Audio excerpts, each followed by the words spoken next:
Ministro Flávio Dino, do STF, determinou a convocação imediata de bombeiros para o combate às queimadas. São Paulo tem a pior qualidade de ar do mundo pelo segundo dia seguido.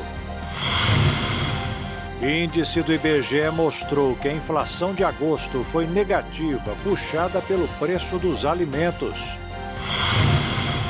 Influenciadora Deolane Bezerra volta para a cadeia depois de não cumprir as regras da justiça. Ataque de Israel à zona humanitária na faixa de Gaza mata pelo menos 40 pessoas. Ucrânia volta a fazer um dos maiores ataques da história à capital da Rússia. Brasil foi o segundo país que mais reduziu o investimento em educação e o salário dos professores. Em uma entrevista especial com Tabata Amaral, a candidata do PSB à Prefeitura de São Paulo. É agora no Jornal das 22.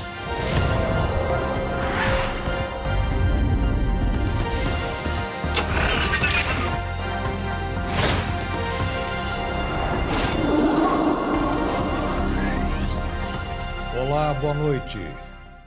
Pelo segundo dia consecutivo, quem mora na cidade de São Paulo respirou o ar com a pior qualidade do mundo. E na região metropolitana, a situação foi classificada como muito ruim. Após ter sido registrada como a cidade com pior qualidade do ar na segunda-feira, São Paulo hoje amanheceu liderando o ranking novamente. A capital paulista marcava 158 pontos no índice do site suíço IQAR, que faz a medição da qualidade do ar nas metrópoles mundiais. A capital paulista superou Dubai, nos Emirados Árabes, com 139 pontos. O Instituto Nacional de Meteorologia, IMET, emitiu um alerta de perigo para 12 estados brasileiros, incluindo São Paulo e para o Distrito Federal, devido à baixa umidade. A poluição do ar é formada por uma mistura complexa e dinâmica de numerosos compostos na forma gasosa e particulada, impulsionados por variadas fontes. Os três principais poluentes, que são focos de programas de monitoramento, são material particulado, o ozônio e dióxido de nitrogênio. O tempo seco e a onda de calor em pleno inverno deve continuar em São Paulo, segundo a previsão do tempo. A umidade relativa do ar deve variar entre 20% a 12% nos estados e no Distrito Federal, onde há maior risco de incêndios florestais e riscos à saúde, como doenças pulmonares e dores de cabeça. A fumaça das queimadas que se espalha pelo país, a poluição, o forte calor e a umidade relativa do ar, muito baixo do que é indicado pela Organização Mundial da Saúde, trazem consequências danosas ao corpo, principalmente o coração e sistema respiratório. Aumenta o risco de ataque cardíaco, AVC, acidente vascular cerebral, arritmias, infecções, agravam problemas na garganta, doenças respiratórias, alergias e crônicas, entre outras condições. A situação do ar está muito grave porque a poluição atmosférica se soma ao excesso de falta de umidade. Algumas áreas no Brasil estão com a umidade semelhante à do deserto do Saara. De acordo com o CGE, Centro de Gerenciamento de Emergências da Prefeitura Paulistana, a previsão de mudança no tempo entre a noite de domingo e o início da próxima semana pode ocorrer chuvas irregulares, rápidas e isoladas, com baixo potencial para alagamentos, devido à propagação de uma frente fria vinda do litoral paulista. O ministro do Supremo Tribunal Federal, Flávio Dino, determinou a convocação de bombeiros para ajudar no combate às queimadas em todo o país.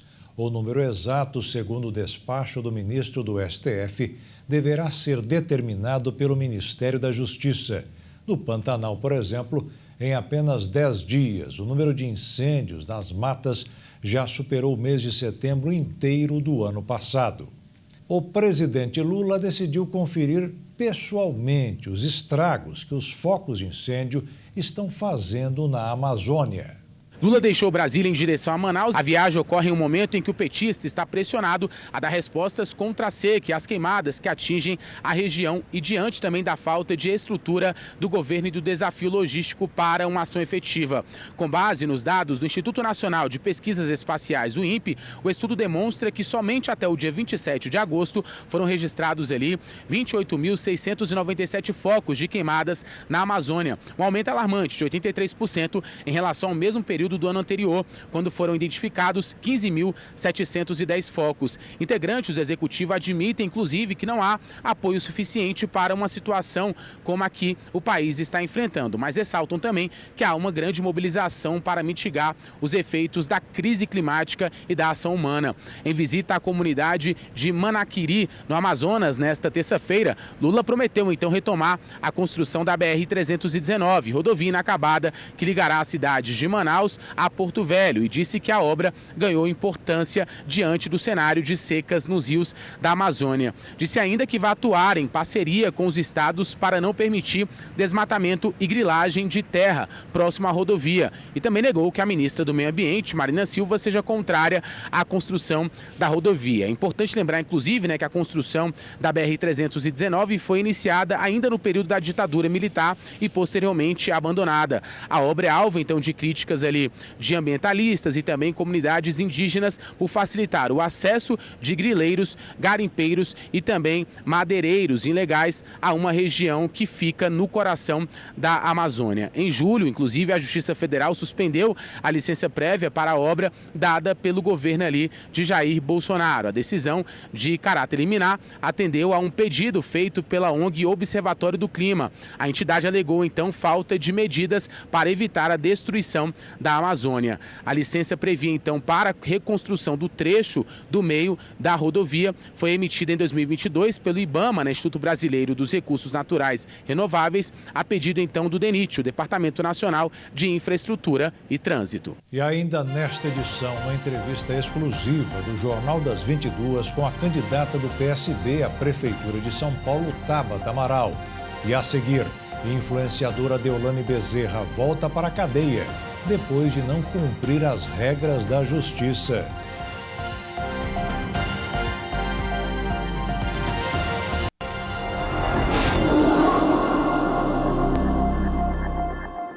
A influenciadora Deolane Bezerra voltou para a cadeia. Ela descumpriu ordens da justiça logo depois de receber um habeas corpus e deixar o presídio ontem à tarde, carregada nos ombros por fãs e admiradores. Ela deu entrevistas e não podia entrar em contato com outros investigados em um inquérito sobre lavagem de dinheiro e jogos ilegais. Ela descumpriu as duas determinações. A Ucrânia fez nesta terça-feira seu maior ataque com drones contra Moscou. Por conta da ofensiva ucraniana, aeroportos foram fechados e uma pessoa morreu. A capital russa e a região foram alvo de vários ataques com drones desde que Moscou iniciou a ofensiva contra a Ucrânia em fevereiro de 2022. O impacto do ataque provocou incêndio no 10º andar de um prédio que foi rapidamente controlado, mas deixou um grande buraco. Após o ataque de drones ucranianos contra o edifício residencial, uma mulher de 46 anos foi morta e mais 3 pessoas foram hospitalizadas. Com a onda de ataques de drones ucranianos contra a Rússia, o tráfego aéreo nos aeroportos foram interrompidos. O Ministério da Defesa russo informou que a defesa antiaérea interceptou 144 drones ucranianos durante a noite e 20 deles na região de Moscou. Este foi o primeiro ataque letal feito pela Ucrânia contra a Rússia. Kiev executa os ataques em respostas aos bombardeios russos que devastam o território há mais de 2 anos e meio e matam civis quase diariamente. Mesmo com os ataques, a Rússia reivindica a captura de cidades que durante muito tempo fizeram parte do reduto da região de Donetsk e de outras 3 localidades no leste da Ucrânia, onde as tropas russas continuam avançando. O primeiro-ministro Denis Miguel diz que estão duplicando a produção de armas e a produção de drones e que a Ucrânia planeja construir mais de 1 milhão de drones até o final do ano. É preciso ressaltar a produção de armas na Ucrânia triplicou e nos primeiros 8 meses deste ano aumentamos a produção 2 vezes mais do que em 2020. Ou seja, estamos progredindo. Um ataque de Israel provocou dezenas de mortes e feridos na faixa de Gaza. A informação foi divulgada pela Defesa Civil de Gaza. De acordo com as autoridades, o bombardeio aconteceu na cidade de Khan Younis. A Defesa Civil de Gaza informou hoje que mais de 40 pessoas morreram e 60 ficaram feridas em um bombardeio na zona humanitária de Al-Mawazi, na cidade de Khan Younis, no sul do território palestino. O ataque abriu grandes buracos no solo, incendiou tendas que abrigavam famílias palestinas e elas foram enterradas vivas pela areia. O exército de Israel afirmou que bombardeou um centro de comando do Hamas em Khan Younis. Segundo eles, existem organizações na faixa de Gaza que têm realizado atividades terroristas contra o Estado de Israel, incluindo dentro da zona humanitária. O movimento islamista palestino Hamas, que governa a faixa de Gaza, negou a presença de combatentes na área afetada pelo bombardeio. Além do número de mortos e feridos, pelo menos 15 pessoas estão desaparecidas e as autoridades continuam trabalhando na busca. E ainda nesta edição, a candidata do PSB à Prefeitura de São Paulo, Tabata Amaral, concede uma entrevista exclusiva ao Jornal das 22.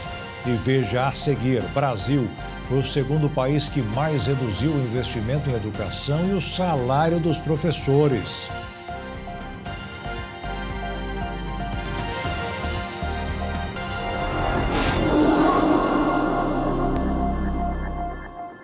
Pelo menos 5 milhões de trabalhadores devem estar com menos dinheiro do que deveriam no Fundo de Garantia. Segundo o Instituto do FGTS do Trabalhador, muitas empresas deixaram de depositar quase 46 bilhões de reais.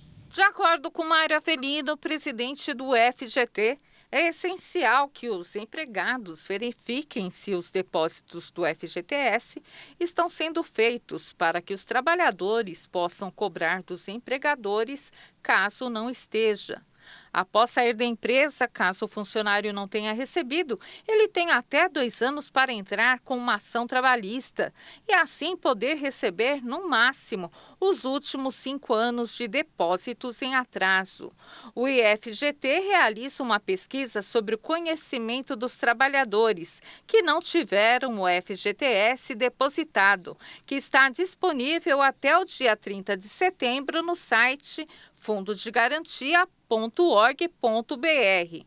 Se o empregador não estiver fazendo os depósitos, o presidente do FGT recomenda que as pessoas procurem o setor responsável da empresa.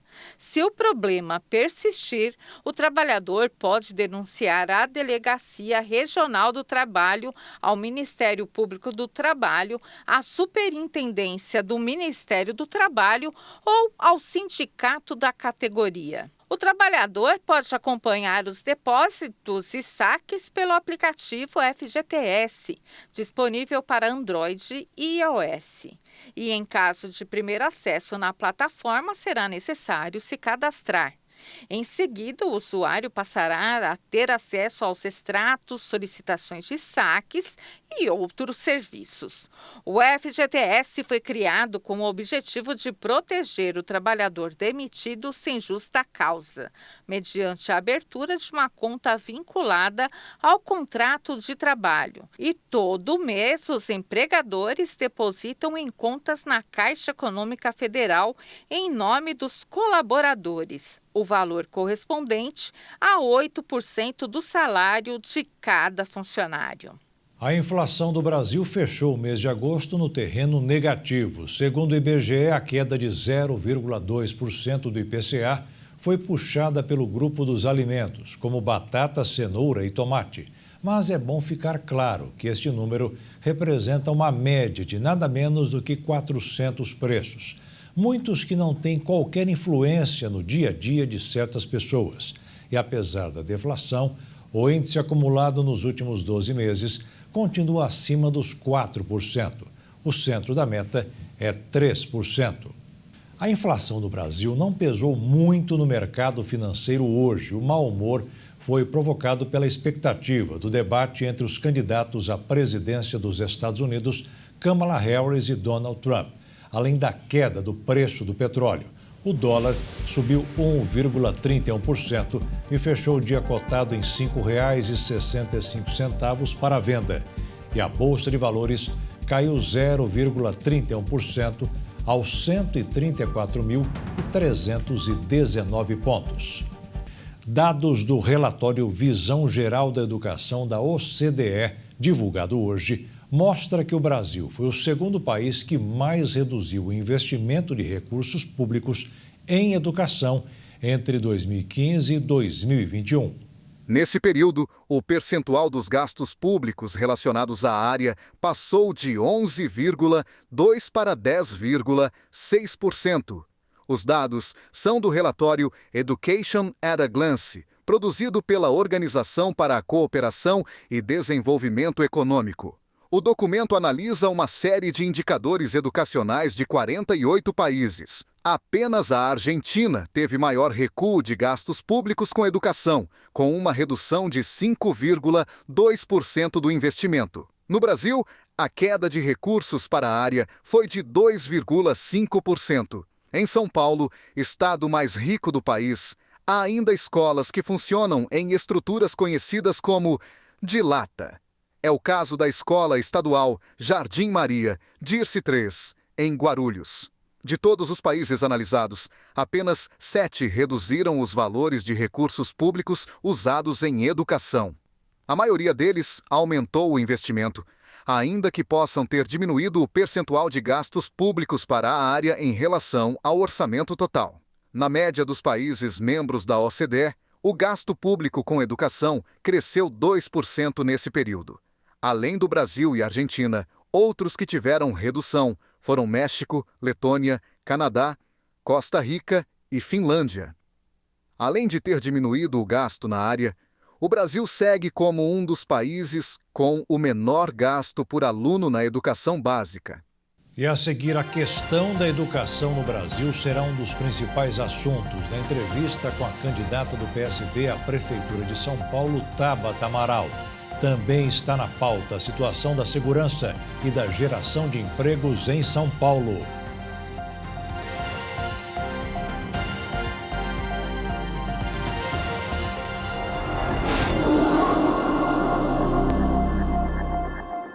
Eleições 2024. O Jornal das 22 da Rede Internacional de Televisão começa a partir de hoje a entrevistar os principais candidatos à Prefeitura da capital paulista.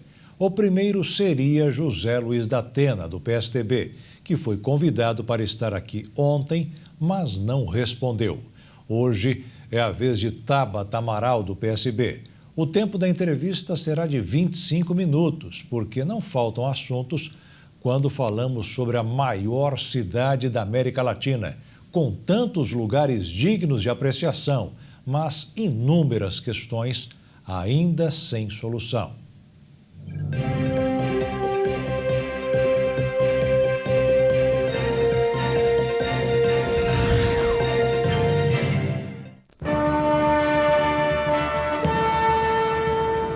São Paulo, cidade múltipla, 470 anos de idade e quase 12 milhões de habitantes. E todo ano recebe mais que o dobro de visitantes. Pessoas que buscam espaço para morar, trabalhar, alimentar, estudar e até brincar. Mas para isso é preciso se deslocar. Em um trânsito quase parado ou num transporte público lotado. E quem fica estressado e precisa ser medicado, nos hospitais ficará bastante tempo sentado. E é preciso ter muito cuidado quando voltar para casa, para não ser assaltado. Mas para tudo sempre tem um jeito. Basta prestar atenção nas propostas dos candidatos a prefeito ou prefeita.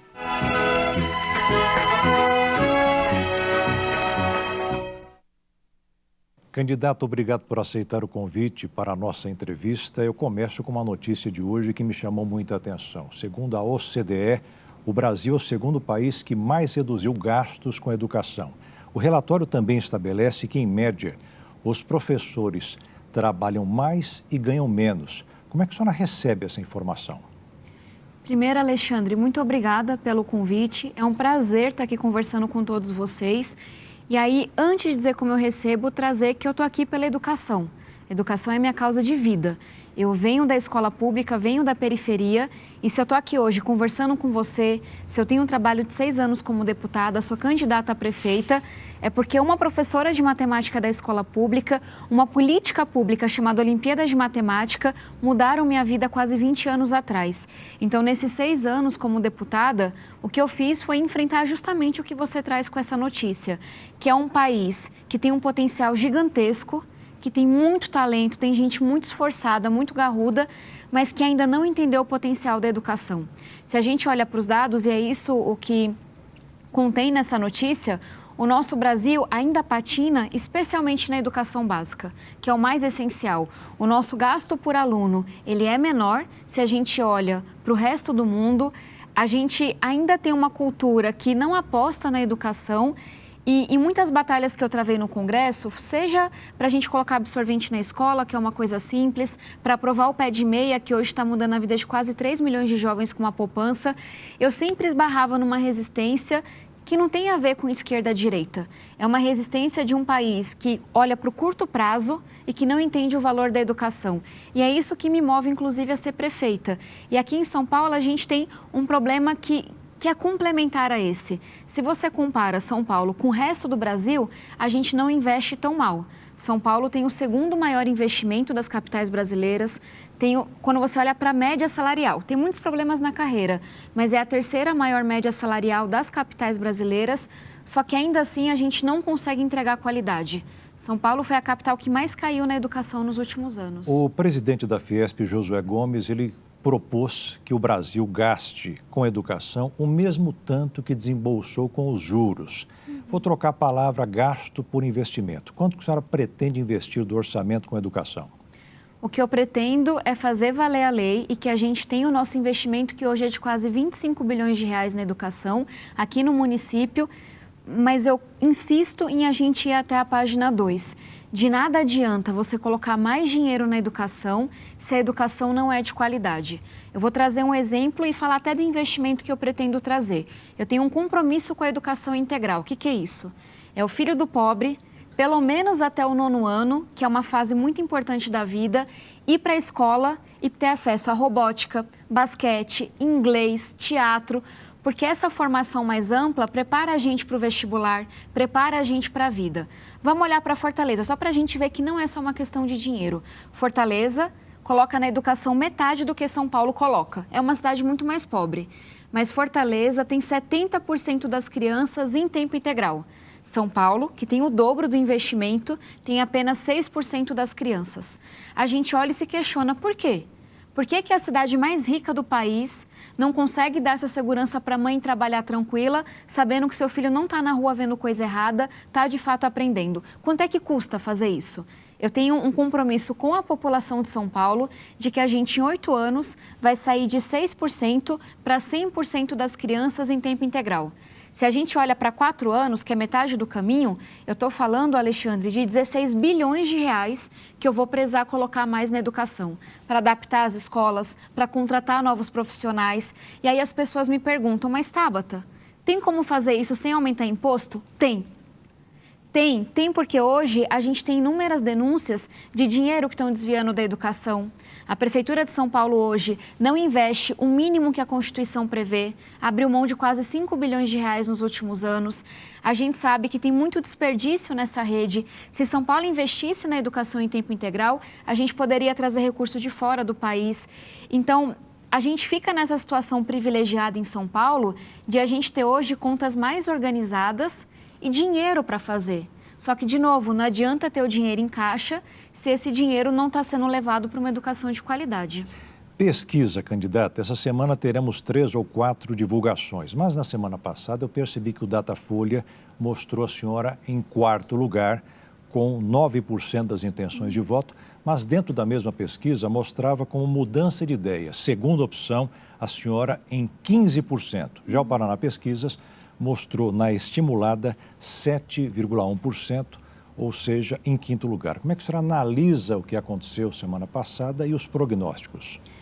Alexandre, a gente está muito ansioso e muito otimista com as próximas pesquisas, porque se a gente pega desde o início oficial da campanha, apenas 2 candidatos cresceram em todas as pesquisas, Pablo Marçal e eu. Como é que eu entro nessa disputa, para as pessoas entenderem? Eu chego nessa disputa quando a gente pega os 5 principais candidatos, que são os que estarão aqui conversando com vocês. Eu entro como a mais desconhecida, a candidata que não tem máquina, não tem governo federal, governo do estado, governo municipal apoiando, que obviamente não tem financiamento ilegal de campanha, que segue a regra do jogo e vai com coragem para a rua se apresentar. É um cenário mais difícil. Fazer tudo certo, não usar por subterfúgios equivocados, muitas vezes ilegais, mas eu sempre fui muito otimista. E aí eu brinco, podem chamar de fé, loucura, propósito, acho que é uma mistura dessas 3 coisas. Mas eu estou muito otimista porque eu vou para a rua e eu vejo que as pessoas têm muito interesse, muita curiosidade. E especialmente as mulheres, que elas olham e falam, a Tabata é séria. A Tabata não está aí para lacrar. Ela não está aí para fazer um discurso de rede social. Ela vai cuidar do meu filho. Ela vai cuidar de quem está doente. Ela vai olhar para o transporte público. Então, como eu via esse movimento na rua, essa vontade das pessoas de apostar por um caminho sério, de preparo, eu falava, a pesquisa vai crescer. A pesquisa vai crescer. Dito e feito. Então, sigo muito otimista e muito animada. Uma disputa difícil, uma campanha muito acirrada, como a gente está vendo. Mas a gente tem o melhor time, as melhores propostas e as pessoas têm juízo aqui em São Paulo e eu confio muito nisso. A senhora citou a mulher mãe, mas tem a mulher empreendedora, jovem como a senhora, as mais idosas. As mulheres vão comprar, no bom sentido, a campanha da senhora e abraçar essa causa? Eu acredito que sim, Alexandre. E isso, quem me diz, não é nenhum estudo, é a percepção da rua mesmo. Estou aqui com a minha vice, professora Lúcia França, que é uma empresária, professora, diretora de escola, e ela que me chamou a atenção. Tabata, você já percebeu que de cada 10 pessoas que nos abordam na rua, 6, 7, 8, 9 são mulheres? Porque não é uma campanha... Sim, são 2 mulheres, é uma coisa histórica. A gente tem um olhar muito atento para a segurança nas ruas, para a qualidade da educação, para a saúde, são temas que as mulheres se preocupam mais. Mas não é uma campanha que fala, vote em mim porque eu sou mulher. Não, vote em mim porque eu sou honesta. Vote em mim porque eu tenho preparo. E aí a gente começou a querer entender por que as mulheres estão olhando mais para a gente com mais atenção. E a gente chegou a uma conclusão, que eu vou dizer aqui sem filtro nenhum, que é porque as mulheres têm mais juízo. O homem, não é todo homem, gente, mas não fiquem bravos comigo aqui. Não. Quem é que marca a consulta do filho? Quem é que leva o filho na creche? Quem é que pega o remédio do marido? Quem é que cuida do pai e do sogro também? Muitas vezes são as mulheres. Então, a nossa tese, a nossa teoria, é que as mulheres elas são mais impactadas quando as coisas não dão certo. Quando você tem uma aventura política que faz com que o posto não funcione, com que a creche não abra. Então, a gente está até brincando, com muito respeito aos homens.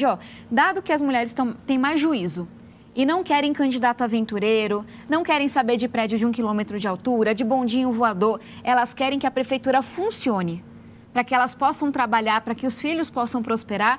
A gente para uma mulher na rua e fala, bote um pouquinho de juízo na cabeça do seu marido, na cabeça do seu filho, explica para ele o que é que está em jogo, porque essa eleição é sobre coisas muito sérias. Eu estou conhecendo a senhora com essa roupa social, casual, branca e azul, mas já vi a senhora nas redes com jaqueta preta. Parece que a senhora tem uma estratégia diferente para enfrentar os adversários. O que é que muda agora nesse sentido, tanto na TV aberta quanto a RIT, quanto as redes sociais? Precisamos voltar... Eu estou dando risada porque a história é engraçada. Eu tenho cara de menina e todo mundo deixa isso bastante claro. Eu sou jovem, muito bom, mas eu pareço mais jovem do que eu sou. Então, chegou nessa eleição e eu percebi que a principal crítica que meus adversários iriam usar contra mim, dado que eu sou uma pessoa honesta, eu trabalhei diretamente na aprovação de 18 projetos de lei no Congresso em 6 anos. Isso não é comum. Mas as pessoas olham e falam, é uma menina? Não vai dar conta? E aí tem uma coisa que, para mim, vem da minha história mesmo. Eu tive que amadurecer muito rápido. Eu cresci uma ocupação na periferia, perdi meu pai para o crack muito nova, trabalho desde muito nova. Então, apesar da cara de menina, tenho casca. E isso ficou muito claro em Brasília. Quando eu enfrentei o ministro da Educação, Vélez, que não tinha nenhum compromisso da educação, a garra que eu tive para brigar com a esquerda, com a Faria Lima, com quem eu tivesse que brigar para aprovar meus projetos, mas chegou nessa disputa e alguns candidatos, talvez por essa cara de menina, acharam que iam conseguir me dobrar. Estou falando do Pablo Marçal. Começa a disputa, Pablo Marçal faz uma coisa muito pesada e muito suja, que é ele conta uma mentira sobre a morte do meu pai para tentar me desestabilizar. Meu pai é a pessoa mais importante na minha história. Se eu estou aqui é por conta do meu pai, que apesar de ser um homem doente, meu pai era bipolar, era dependente químico, era um homem brilhante. Ele era cobrador de ônibus e me ensinou a gostar de matemática. E jogava xadrez comigo e me deu gosto da leitura. Eu sou apaixonada pelo meu pai. E aí vem o Pablo Marçal, enfim, nessas baixarias dele, e conta uma mentira de que meu pai se matou por minha culpa. Que eu teria saído do Brasil, abandonado meu pai. Mentira, eu estava do lado do meu pai quando isso aconteceu. E aí eu vou para cima, porque ele atacou a minha família, ele atacou a minha honra, ele atacou a minha história. E ele não esperava que eu fosse reagir com a força que eu reagi. Tanto é que até hoje ele não consegue falar de mim, ele fica desestabilizado. E aí quando isso aconteceu, eu falei, olha, vão achar que por ter essa cara vão montar em cima. Vão me dobrar. Eles não sabem a minha história, eles não sabem de onde eu venho. Então, quando eu vou com força para falar dos crimes do Pablo Marçal, para expor as ligações que ele tem com o crime organizado, para falar, olha, você não vai falar qualquer coisa da minha família, porque eu sei me defender, porque eu sei qual é a minha história, porque eu sei de onde eu venho, aí sim, bota uma roupa escura, fala grosso, vai para cima, e essa é uma coisa que as pessoas não esperam. O ministro Márcio França fala muito, Tabata, o seu problema é que a sua aparência não combina com o que vem depois. A senhora também diz que o Nunes e o Boulos têm medo do Marçal. Num segundo turno, a senhora estaria com quem ou ao lado de quem? Alexandre, eu estarei no segundo turno. E eu tenho essa convicção faz mais de ano. Um ano atrás, as pessoas tinham certeza que eu não seria candidata, que eu não teria o apoio do partido, que eu não teria a menor chance nessa eleição. Vem a eleição, eu tenho a oportunidade de apresentar minhas propostas, de me apresentar e começa a crescer na pesquisa. Então, eu estarei no segundo turno. O que o Nunes e o Boulos fazem é um cálculo eleitoral antiético. O Boulos não ataca o Marçal porque o Boulos sabe que se ele for contra o Marçal, ele tem um pouquinho mais de chance. Se ele for contra mim, ele não tem. O Nunes, ele não ataca o Marçal de frente e demorou muito para falar do que está acontecendo, porque ele quer o apoio do Marçal no segundo turno. Agora, essa é uma aposta muito arriscada para se fazer com São Paulo. Talvez eu não ganhe muito eleitoralmente atacando o Marçal, falando do Marçal. Agora, eu venho da periferia. Eu sei o que é o crime organizado, que muitas vezes faz com que um menino de 13, 14 anos seja assassinado. Eu vou deixar que um candidato que tem inúmeras ligações com crime organizado seja prefeito da minha cidade, eu não vou. Em uma eventual vitória da senhora, pensemos no partido PSB. Tem poucos vereadores, a senhora é chapa puro sangue e a Câmara de Vereadores tem 55 cadeiras para os vereadores. Como é que a senhora analisa a governabilidade da senhora pós-eleição? Se tem uma coisa que eu demonstrei nesses 6 anos de deputada federal, é que eu tenho uma capacidade grande de passar da eleição, desmonta palanque e trabalha com quem o povo escolheu para trabalhar com você. Eu não era base do governo Bolsonaro. Por 2 anos fiquei sem partido político. Cheguei em Brasília sem padrinho. Quem é que pode, com a independência que eu tenho, chegar e dizer, ajudei a aprovar 18 projetos de lei. Escrevi uma lei que está mudando a vida de quase 3 milhões de jovens, que é o Pé de Meia. Fui a líder desse projeto maravilhoso que a gente tem para colocar absorvente na escola. Fui eu que articulei com o governo Bolsonaro a vacina dos professores na pandemia. É essa capacidade de diálogo e articulação que eu trago para a Prefeitura de São Paulo. E eu estou sempre virando a pergunta, o que é que o Boulos fez como deputado? Eu não sei apontar um projeto que ele aprovou. O que é que o Nunes fez como prefeito? O Nunes deixou de fazer a maioria das coisas que o Bruno Covas tinha prometido. A senhora falou em diálogo. Houve alguma conversa recente com o presidente Lula? Pergunto do presidente Lula porque o Tarcísio ele já está fechado com o Nunes. Então, penso em relação à presidência da República, que lhe ajuda muito também na governabilidade. Esse eu acho que é um outro diferencial, Alexandre. Eu não sou a candidata nem do Lula, nem do Bolsonaro. É importante deixar isso claro. Eu sou uma candidata independente. Mas, ao mesmo tempo, e por essa minha independência, eu sou a única candidata que hoje tem uma boa relação com o presidente Lula e com o governador Tarcísio. Eu sou a única candidata que vai governar São Paulo com o apoio do governo do estado e com o apoio do governo federal. E não é a Tabata que está dizendo. Eu ouvi isso do governador Tarcísio, recentemente, eu ouvi isso do presidente Lula e os dois me disseram. A imprensa pode nos perguntar, porque a gente vai dizer, se a Tabata for prefeita, ela vai ter o nosso apoio. Então, a indicação do voto eu não tenho pela minha independência, mas o apoio para governar eu terei. A senhora propõe, dentre vários aspectos para a cidade de São Paulo, criar um distrito eletrônico no bairro de Santa Efigênia, com educação, centros de pesquisa, enfim, uma pujança. Mas, para isso, tem que estar tudo muito, não só combinado com os moradores, com os comerciantes, mas fechado com a Câmara de Vereadores. A senhora não prevê que para 4 anos isso é bem difícil? Complexo até. Complexo é, mas só dando um passo atrás. Eu tenho absoluta convicção de que eu farei um governo em que eu terei o apoio de outros partidos. Provavelmente, por ser uma candidata de centro, da centro-esquerda à centro-direita. Mas, de novo, eu já mostrei essa capacidade em Brasília. Falando aqui de São Paulo, tem um problema anterior. Eu tenho, sim, um propósito da gente levar mais pesquisa, mais crédito, mais vida para Santa Efigênia, porque esse mundo de tecnologia é o futuro do mundo, não só da gente aqui em São Paulo. Mas eu só vou conseguir fazer isso quando, junto com a sociedade de São Paulo, eu enfrentar a questão da Cracolândia. Enquanto houver Cracolândia, a gente vai ter 1/3 dos comércios fechados na região central, 1/5 dos imóveis abandonados, como a gente tem hoje, as pessoas morrendo de medo de circular. A gente pode fazer o plano mais lindo desse mundo. Enquanto nós tivermos 72 Cracolândias pela cidade, a gente vai continuar sem um controle de São Paulo. E eu sei que a pergunta não é isso, mas se eu puder falar em uma linha. A Cracolândia, para mim, é a coisa mais complexa que eu terei que enfrentar como prefeita. Sabe por quê? Porque tem bandido e tem doente. O bandido você enfrenta, não tem coitadinho ali. É um trabalho sério com a polícia, para a gente entender como esse mercado funciona, como é que o crack entra, quais estabelecimentos, hotel, ferro velho estão envolvidos, se tem agente público envolvido, como é que o dinheiro sai. Mas a gente precisa ter a mesma firmeza moral, a mesma convicção para acolher quem está doente. A internação compulsória, já que a senhora entrou no assunto Cracolândia, a senhora é favorável? A internação compulsória, ela só vai acontecer se for uma decisão médica. Eu sou formada em astrofísica. Eu tenho muito apreço pela pesquisa, por quem estuda o que está fazendo. A gente não pode deixar que esse debate seja um debate político. Existe o entendimento da ciência, de a partir de qual grau a pessoa precisa ser internada de forma compulsória ou não. Então, quem vai dizer se a internação é compulsória aqui na cidade para aquela pessoa ou não, é o médico, é o psiquiatra. E aí, tem um passo anterior que é a gente ter vaga. Muita gente tem uma visão equivocada de que as pessoas que estão na Cracolândia não são tratadas porque elas não querem. Eu vivi isso com 10 anos, com 12, 15 anos de idade. Meu pai sempre quis se internar. Meu pai nunca conseguiu uma vaga no serviço público.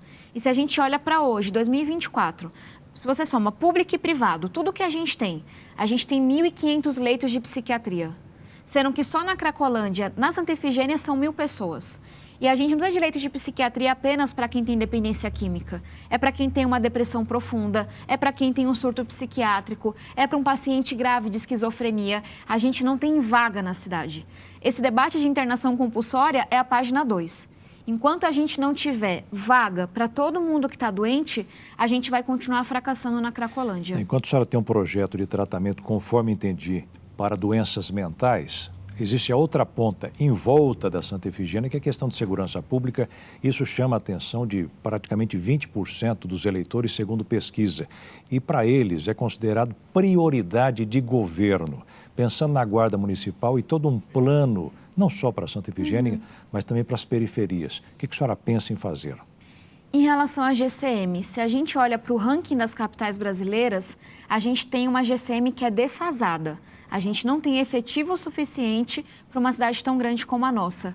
Dado que eu tenho juízo com as contas públicas, qual é o nosso primeiro compromisso? Trazer 1.000 novos guardas para a GCM, fortalecer a formação dos nossos guardas e fortalecer a gratificação, a remuneração para quem atua num território vulnerável, para quem se expõe mais ao risco, mas também para quem consegue bons resultados.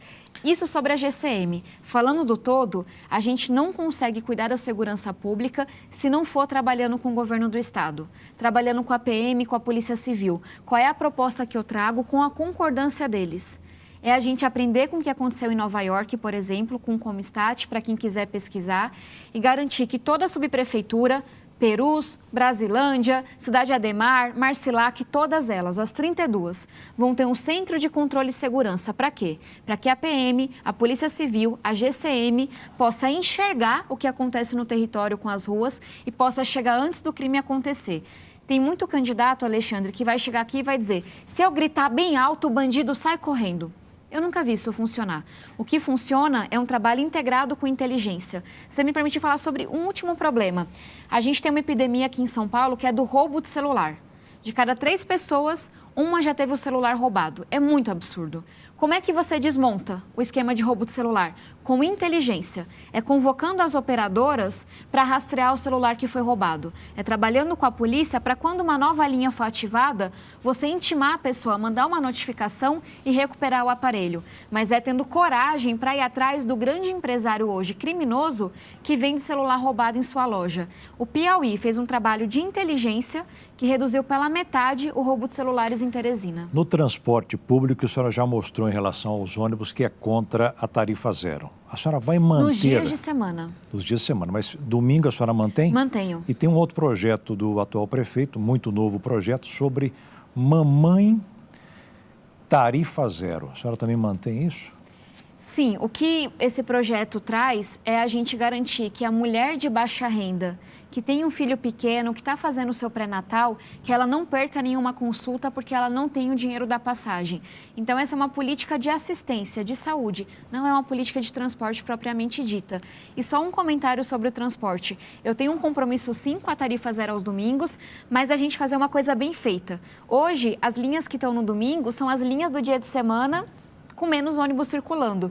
O que a gente tem que fazer é mapear quais são os trajetos que as famílias fazem aos finais de semana para ver uma partida de futebol, para encontrar um tio, para que a gente possa promover esse encontro. E dia de semana, a gente não tem dinheiro para fazer tarifa zero, mas a gente vai redesenhar as linhas de ônibus, investir em corredor de ônibus para que o caminho seja mais direto, mais eficiente. Depois de amanhã, dia 12, na cidade de Caucaia, lá no Ceará, será feito um evento para tirar as catracas dos ônibus. Eles fizeram um teste de 3 anos para a tarifa zero e reduziu o CO2, que a gente está vivendo uma questão de poluição muito terrível no Brasil, reduziu o fluxo de veículos na cidade e o acesso ao lazer e ao trabalho.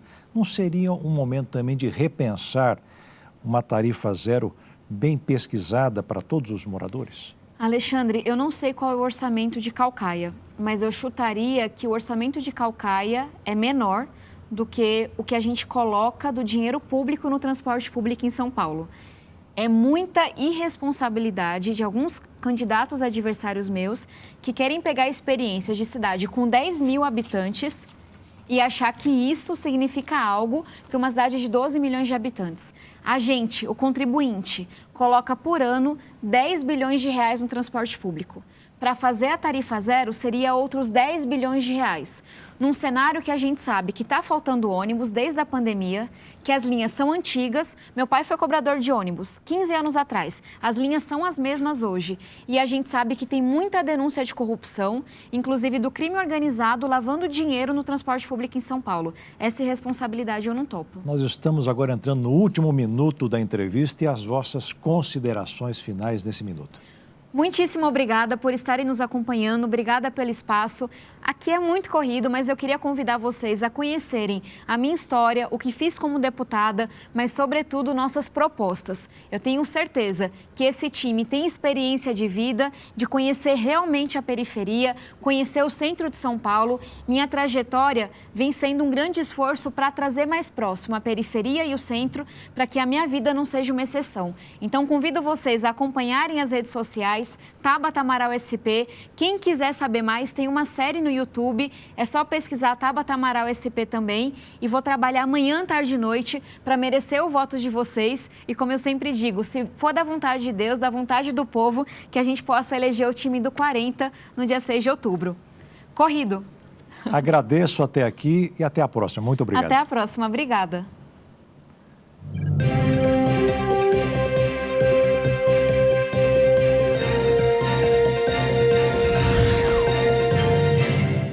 E amanhã o Jornal das 22 vai receber o candidato do PRTB, Pablo Marçal. O Jornal das 22 termina agora. Uma boa noite para você e até amanhã. Tchau.